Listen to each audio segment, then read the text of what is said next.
The story of the youth who went forth to learn what fear was. A certain father had 2 sons, the elder of who was smart and sensible and could do everything. But the younger was stupid and could neither learn nor understand anything. And when people saw him, they said, "There's a fellow who will give his father some trouble."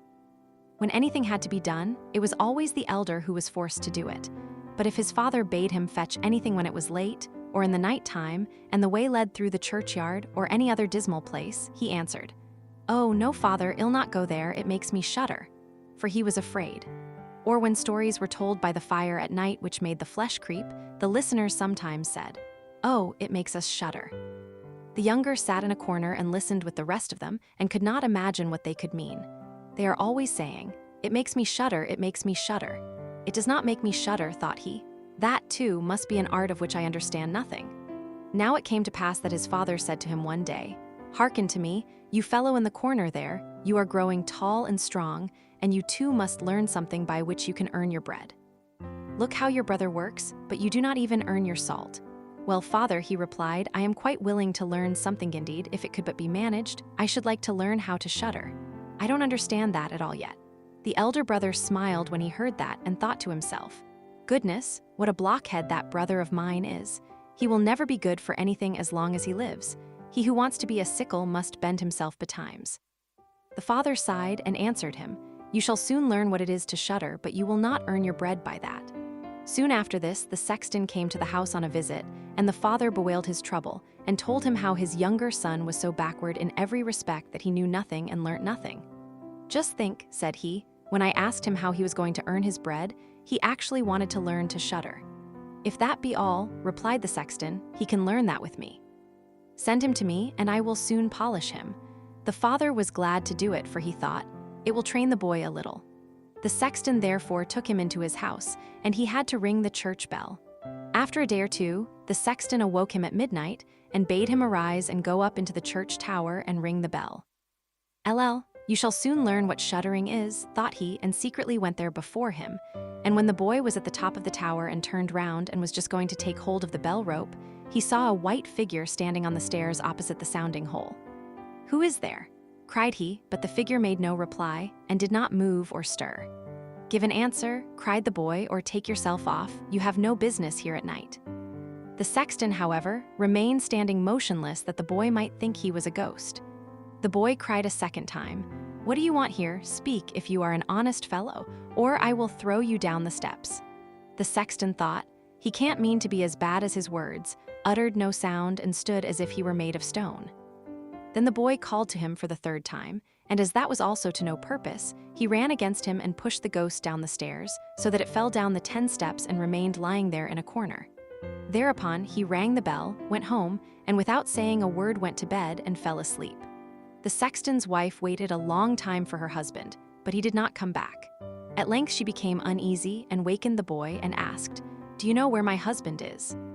"He climbed up the tower before you did." "No, I don't know," replied the boy, "but someone was standing by the sounding hole on the other side of the steps, and as he would neither give an answer nor go away, I took him for a scoundrel and threw him downstairs. Just go there and you will see if it was he. I should be sorry if it were." The woman ran away and found her husband, who was lying moaning in the corner and had broken his leg. She carried him down, and then with loud screams she hastened to the boy's father. "Your boy," cried she, "has been the cause of a great misfortune. He has thrown my husband down the steps so that he broke his leg. Take the good-for-nothing fellow out of our house." The father was terrified and ran thither and scolded the boy. "What wicked tricks are these?" said he. "The devil must have put them into your head." "Father," he replied, "do listen to me. I am quite innocent." He was standing there by night like one intent on doing evil. I did not know who it was, and I entreated him 3 times either to speak or to go away. "Ah," said the father, "I have nothing but unhappiness with you. Go out of my sight. I will see you no more." "Yes, father, right willingly. Wait only until it is day. Then will I go forth and learn how to shudder, and then I shall, at any rate, understand one art which will support me." "Learn what you will," spoke the father, "it is all the same to me. Here are 50 tailors for you. Take these and go into the wide world and tell no one from whence you come and who is your father, for I have reason to be ashamed of you." "Yes, father, it shall be as you will. If you desire nothing more than that, I can easily keep it in mind." When the day dawned, therefore, the boy put his 50 talers into his pocket and went forth on the great highway and continually said to himself, "If I could but shudder! If I could but shudder!" Then a man approached who heard this conversation which the youth was holding with himself, and when they had walked a little farther to where they could see the gallows, the man said to him, "Look, there is the tree where 7 men have married the rope-maker's daughter and are now learning how to fly. Sit down beneath it and wait till night comes, and you will soon learn how to shudder." "If that is all that is wanted," answered the youth, "it is easily done. But if I learn how to shudder as fast as that, you shall have my 50 talers. Just come back to me early in the morning." Then the youth went to the gallows, sat down beneath it, and waited till evening came. And as he was cold, he lighted himself a fire, but at midnight the wind blew so sharply that in spite of his fire, he could not get warm. And as the wind knocked the hanged men against each other, and they moved backwards and forwards, he thought to himself, "If you shiver below by the fire, how those up above must freeze and suffer." And as he felt pity for them, he raised the ladder and climbed up, unbound one of them after the other, and brought down all 7. Then he stoked the fire, blew it, and set them all round it to warm themselves. But they sat there and did not stir, and the fire caught their clothes. So he said, "Take care, or I will hang you up again." The dead men, however, did not hear, but were quite silent and let their rags go on burning. At this he grew angry and said, "If you will not take care, I cannot help you, I will not be burnt with you," and he hung them up again each in his turn. Then he sat down by his fire and fell asleep, and the next morning the man came to him and wanted to have the 50 talers and said, "Well, do you know how to shudder?" "No," answered he, "how should I know? Those fellows up there did not open their mouths, and were so stupid that they let the few old rags which they had on their bodies get burnt." Then the man saw that he would not get the 50 talers that day, and went away saying, "Such a youth has never come my way before." The youth likewise went his way, and once more began to mutter to himself, "Ah, if I could but shudder! Ah, if I could but shudder!" A wagoner who was striding behind him heard this and asked, "Who are you?" "I don't know," answered the youth. Then the wagoner asked, "From whence do you come? I know not." "Who is your father, that I may not tell you? What is it that you are always muttering between your teeth?" "Ah," replied the youth, "I do so wish I could shudder, but no one can teach me how." "Enough of your foolish chatter," said the wagoner. "Come, go with me, I will see about a place for you." The youth went with the wagoner, and in the evening they arrived at an inn where they wished to pass the night. Then at the entrance of the parlor, the youth again said quite loudly, "If I could but shudder! If I could but shudder!" The host who heard this laughed and said, "If that is your desire, there ought to be a good opportunity for you here." "Ah, be silent," said the hostess. "So many prying persons have already lost their lives. It would be a pity and a shame if such beautiful eyes as these should never see the daylight again." But the youth said, "However difficult it may be, I will learn it. For this purpose indeed have I journeyed forth." He let the host have no rest until the latter told him that not far from thence stood a haunted castle where anyone could very easily learn what shuddering was if he would but watch in it for 3 nights. The king had promised that he who would venture should have his daughter to wife, and she was the most beautiful maiden the sun shone on. Likewise in the castle lay great treasures, which were guarded by evil spirits, and these treasures would then be freed and would make a poor man rich enough. Already many men had gone into the castle, but as yet none had come out again. Then the youth went next morning to the king and said, "If it be allowed, I will willingly watch 3 nights in the haunted castle." The king looked at him, and as the youth pleased him, he said, "You may ask for 3 things to take into the castle with you, but they must be things without life." Then he answered, "Then I ask for a fire, a turning lathe, and a cutting board with the knife." The king had these things carried into the castle for him during the day. When night was drawing near, the youth went up and made himself a bright fire in one of the rooms, placed the cutting board and knife beside it, and seated himself by the turning lathe. "Ah, if I could but shudder," said he, "but I shall not learn it here either." Towards midnight he was about to poke his fire, and as he was blowing it, something cried suddenly from one corner, "Oh my, how cold we are, you fools!" Cried he, "What are you crying about? If you're cold, come and take a seat by the fire and warm yourselves." And when he had said that, 2 great black cats came with one tremendous leap and sat down on each side of him, and looked savagely at him with their fiery eyes. After a short time, when they had warmed themselves, they said, "Comrade, shall we have a game of cards?" "Why not?" he replied, "but just show me your paws." Then they stretched out their claws. "Oh," said he, "what long nails you have. Wait, I must first cut them for you." Thereupon he seized them by the throats, put them on the cutting board, and screwed their feet fast. "I have looked at your fingers," said he, "and my fancy for card playing has gone," and he struck them dead and threw them out into the water.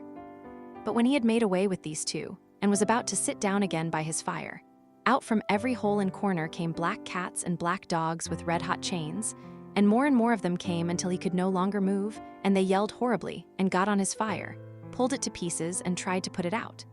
He watched them for a while quietly, but at last when they were going too far, he seized his cutting knife and cried, "Away with you, vermin," and began to cut them down. Some of them ran away, the others he killed and threw out into the fish pond. When he came back, he fanned the embers of his fire again and warmed himself. And as he thus sat, his eyes would keep open no longer, and he felt a desire to sleep. Then he looked round and saw a great bed in the corner. "That is the very thing for me," said he, and got into it. When he was just going to shut his eyes, however, the bed began to move of its own accord and went over the whole of the castle. "That's right," said he, "but go faster." Then the bed rolled on as if 6 horses were harnessed to it, up and down, over thresholds and stairs, but suddenly hop, hop, it turned over upside down and lay on him like a mountain.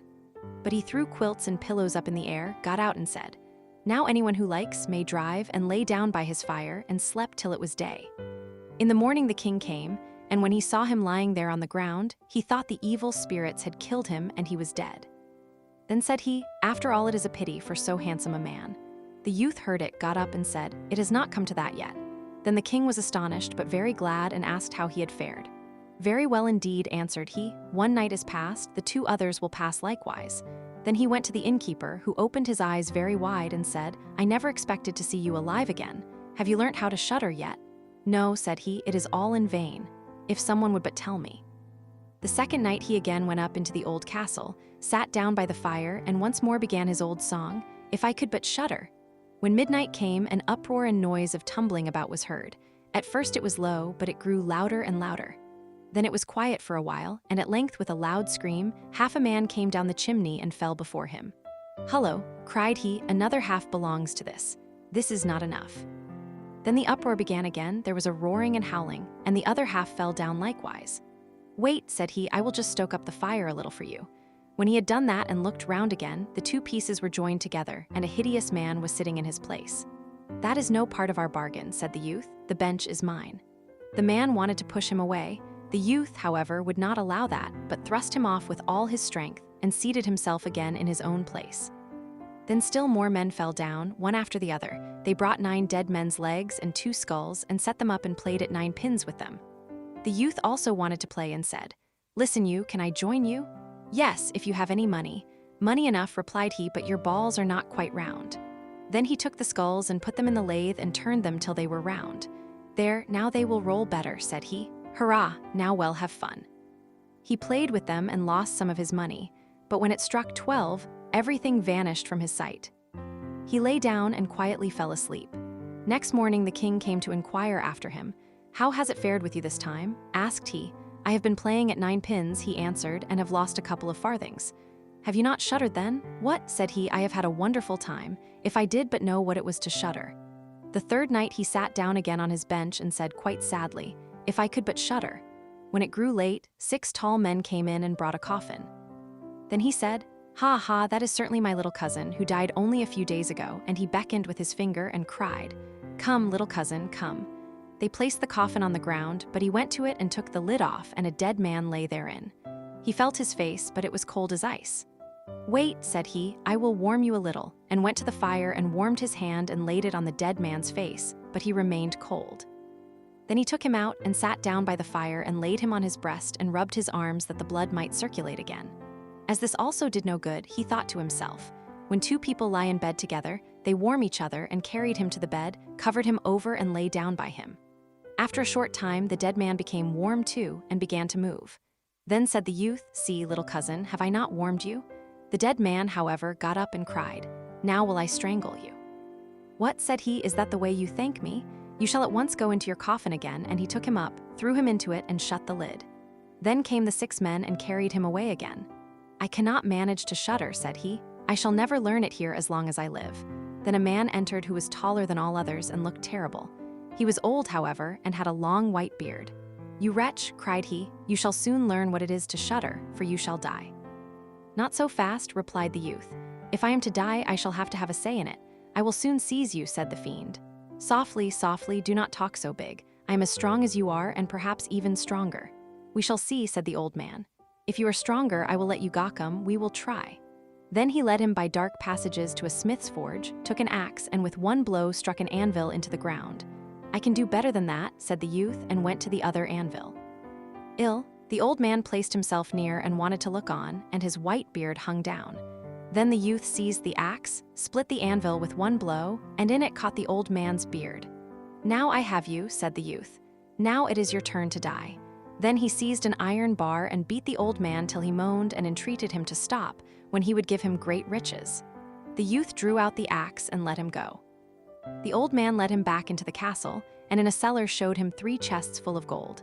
Of these, said he, one part is for the poor, the other for the king, the third yours. In the meantime it struck 12, and the spirit disappeared, so that the youth stood in darkness.